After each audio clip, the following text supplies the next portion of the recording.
Okay, so Miss Gurrell wants to bring Zlata to America. I think I drew airline tickets, am I right? I drew airplane. You drew people in the trial. Okay. I did draw people in trial. What else did I draw? Or what else did we talk about? What else was going on? Paco case. Paco did it. Diary of Anne Frank. And we did a little person, right?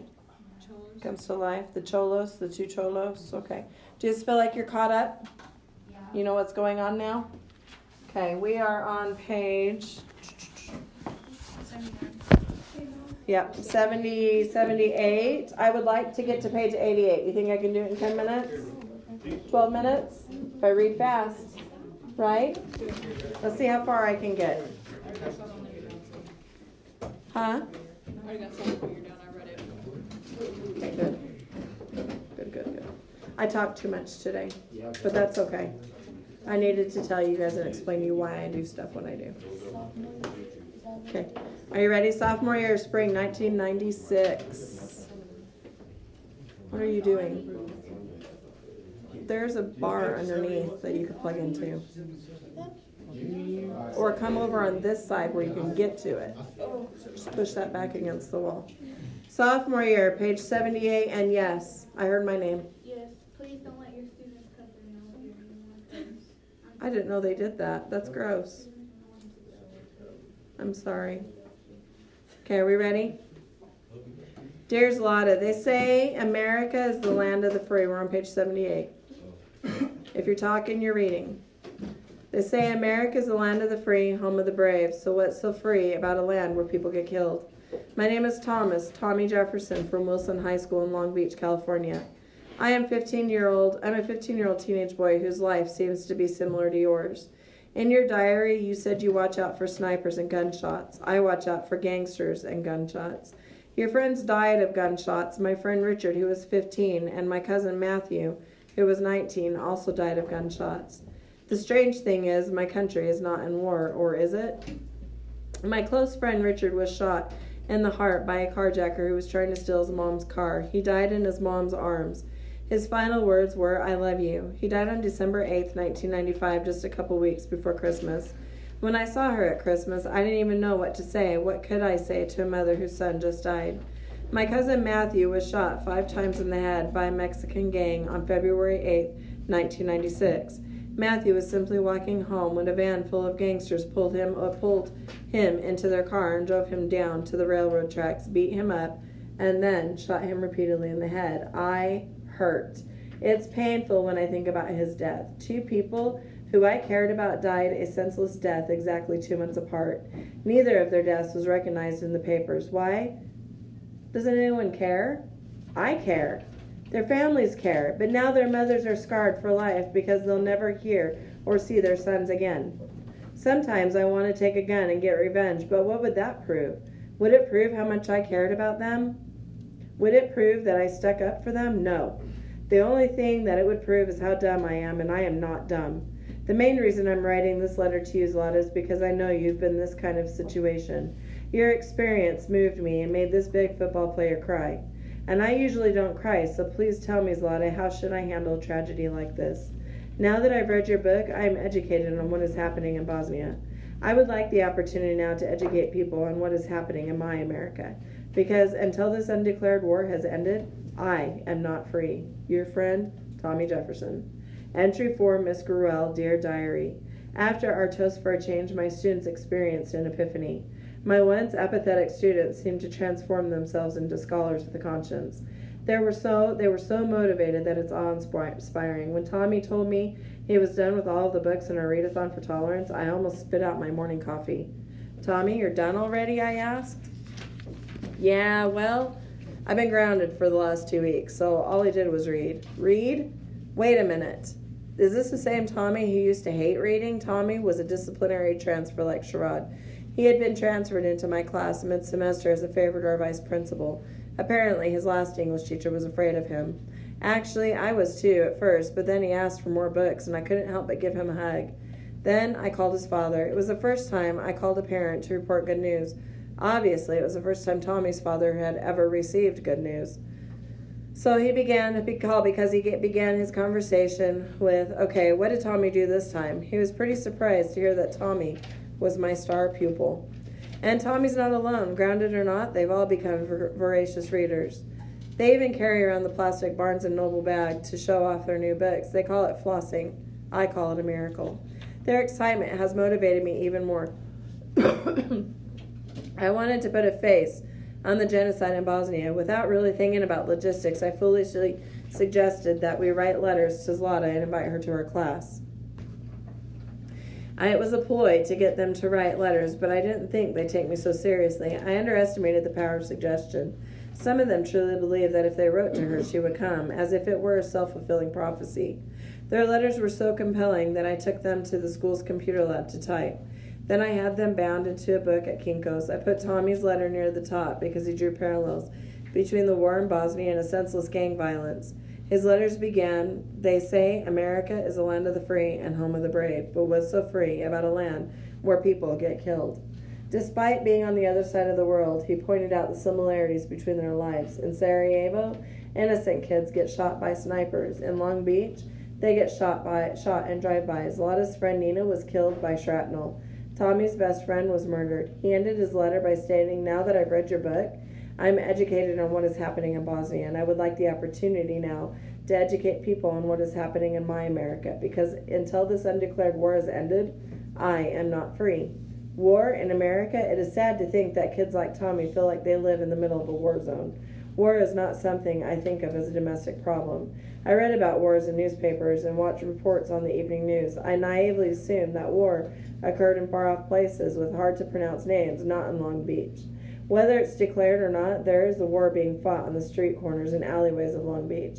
And even though there aren't tanks rolling down the streets, there are Uzis, semi-automatics, and other weapons of war. One student even said, gangsters don't die, Miss G, they multiply. As if there was no solution in sight. A casualty of war, be it at the hands of a Nazi soldier, a sniper in Sarajevo, or a gangbanger on the streets of America, is a universal tragedy. After one student hopelessly said, Zlata survived her war, but I am afraid I may not survive mine, I was convinced that Zlata must read their letters. Once that realization sunk in, I began to panic. I had no idea where to send the letters.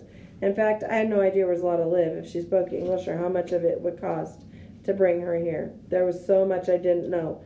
Would we have to bring her parents, a translator, or an entourage? In a feeble attempt to squelch the idea of inviting her, I put the onus back on them. If you want her to come, then you have to raise the money to get her here. Nice try, but that didn't stop them. The next day, a student brought in an empty Sparkletts water jug and set it in the middle of the classroom. He announced, we need to start a collection money for Zlata.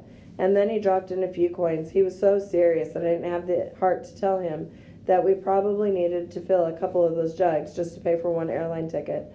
A couple days later, when the bottom of the jug was filled with coins and a few loose dollar bills, he asked, Miss Grill, what happens if we raise all this money and Zlata doesn't come? I'm used to them putting me on the spot, but I wasn't prepared for this one. Trying to be fast on my feet, I said, if she doesn't come, we can buy more books or go on another field trip. But if she does come, your lives will never be the same. And then it hit me. I'd better find her and at least send her the letters. If she doesn't respond, at least we tried. So I spent the entire Christmas vacation trying to track Zlata down. I had no idea where to start. All I knew was that she was a refugee somewhere in Europe. I started at the Museum of Tolerance. They thought she might be living in France. Then Renee Firestone told me she thought she had moved to Ireland. To play it safe, I sent a package to both countries. Then I put my concierge skills to the test, and I got quotes on airline tickets. Solicited local restaurants to donate gift certificates, and my hotel even offered 2 rooms if she accepted our invitation. With all of the provisions in order, all we had to do now was wait. While anxiously awaiting a response from Zlata, a wonderful woman named Gerda Seifert, a Holocaust survivor from Poland, called to tell me that Meep Guys was actually coming to California to help commemorate the 50th anniversary of Anne Frank's diary. Meep was Otto Frank's secretary and the person responsible for finding Anne's diary. She's 87 years old and will be flying in from Amsterdam. The director of the event happened to live near me. We met and hit it off. He offered to change Meep's itinerary so she could come meet my students. Wow. Meeting a legend like Meep is more than we could have ever hoped for. To help prepare the students for Meep's visit, I asked Gerda to share her experience during World War II with the students. Like Anne, who spent her adolescence hiding in the secret annex, Gerda sat perched on a wooden box in a windowless cellar. Not only will the students be able to empathize with Gerda's feelings of persecution and loss, but I hope they'll be able to understand how Anne Frank must have felt. Diary 41. Dear Diary, when we began our lesson on the importance of racial tolerance, I had no idea that lesson would be a life-altering experience. After reading Knight and Anne Frank, The Diary of a Young Girl, I guess I could say that I knew about the Holocaust, but I was not prepared for what I was going to be faced with today. Miss Gurrell had been talking for a long time about bringing in a Holocaust survivor named Gerda Siefer. Well, today we actually got to meet her. Like Anne, she is Jewish and was born in Poland, and she didn't meet Hitler's standards of purity either. During World War II, Gerda's parents made her go into hiding with a Catholic family. She was forced to live in a basement where she could barely stand up. She could hear the SS soldiers marching outside, waiting for their next victim. She's the only survivor in her family. Luckily, she was spared from a camp. Just as Anne was trapped, Gerda was trapped. Neither Gerda nor Anne could lead normal teenage lives. They lost their innocence due to uncontrollable circumstances. Whenever they ventured outdoors, they faced the possibility of being captured by the Gestapo. Jewish people had to wear the Yellow Star of David, which distinguished them from others. They were forced to attend special schools, isolated from other children. They were ridiculed and tormented throughout the war. Unfortunately, I know exactly what it feels like to not be able to go outside, not because of the Gestapo, but because of the gangs. When I walk outside, I constantly glance from side to side, watching those standing around me. Since I feel out of place, I often put on a facade so that I fit in. Maybe if I look and act like I belong, they will not confront me. It is disrespectful to look a gang member in the eye. Imagine what would happen if a prisoner in a concentration camp insulted a Gestapo. They would get killed instantly. After the stories I heard from Gerda, I can guarantee that I won't repeat the mistakes of others. It amazes me how I could empathize not only with Anne Frank, but also the Holocaust survivor. I'm glad I had the opportunity to hear about the past through Gerda. She is living proof of history. This experience will help me pass on the message of tolerance that Anne died for and that Gerda survived for. I think I have a minute. I can finish this. Diary 42. Dear Diary, to a 15-year-old, the only heroes I've ever read or ran around in tight, colorful underwear and threw buildings at each other for fun. But today, all that changed. A true hero left off the pages of a book to pay my class a special visit. Her name is Meep Guys, and she's a lady Anne Frank wrote about in her diary. I can't believe that the woman responsible for keeping Anne Frank alive in the attic came to speak to us in person. As I entered the Bruin Teen Center, I could feel the excitement. Many of us stayed after school yesterday to make welcome signs to decorate the walls, and several students got to school really early to help set up the big buffet. We wanted everything to be perfect. After the proper introductions were made by Miss Gurrell, she made her entrance. Everybody stood up and cheered as Meep made her way into the hall. I was thrilled to see her in person.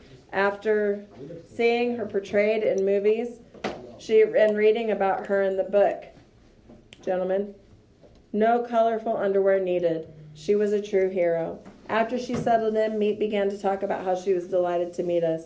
She described us firsthand how she hid the Frank family from the Nazi soldiers and how she found Anne's diary. When she described how the Gestapo captured Anne and would not allow Meep to say goodbye, it made all of us emotional. She told us about how she tried to bribe the officers into letting her friends go, but they threatened to kill her. I'm going to stop here. My friend who was sitting next to me was crying. Okay? That'll put us on 86. How many pages did I get through? 78 to 86. 8 out of 10. Not too bad, right? Bro, I don't know.